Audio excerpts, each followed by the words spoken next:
No, me siento muy bien. Todo el mundo sabe que el Mundial para un jugador es un objetivo importante.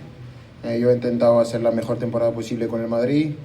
Yo he tenido de verdad una lesión importante en enero, pero después yo he volvido con la misma manera, yo he vuelto, perdón, con la mejor manera posible a nivel físico y mental.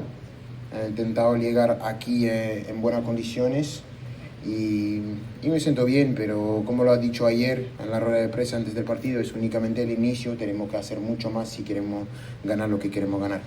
Bon, je sais pas, c'est pas quelque chose à laquelle je pense pour l'instant. Je pense que c'est important aujourd'hui d'avoir un cadre collectif où on arrive à avoir des repères, on arrive à arriver sûr de nos forces dans les moments qui vont compter. J'ai toujours marqué des buts en Coupe du Monde, donc c'est pas quelque chose sur laquelle je pense que je dois m'inquiéter.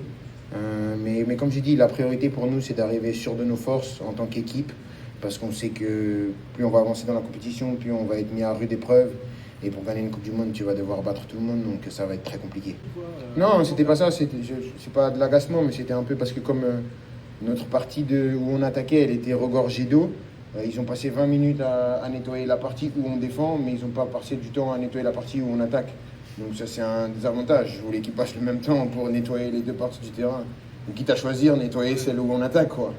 Et ça ralentit de l'autre côté, donc c'est plus ça. Mais après, ils y étaient pour rien, eux, parce qu'on leur a dit d'aller là-bas et l'autre groupe n'était pas prêt, donc c'est pas grave, c'est juste sur le moment. Et je pense que le fait d'attendre 2 heures et quand tu arrives et que tu vois qu'en fait ils n'ont pas protégé la pelouse, normalement ils doivent la recouvrir, donc c'est un petit énervement, mais ça passe.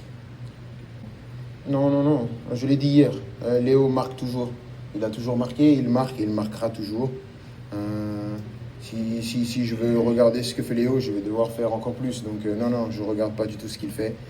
Je pense seulement à aider mon équipe. C'est sûr qu'en aidant mon équipe, je mets des buts. Et quand tu mets des buts, bien sûr, tu te rapproches de ce genre de sphère. Mais comme je l'ai dit, on a un grand chemin qui va être compliqué. Et on va essayer de tout faire pour sortir victorieux de ce chemin qui est périlleux. Bonjour Kylian. Hier en conférence de presse, tu expliquais que l'influence d'Ousmane Dembélé, elle pouvait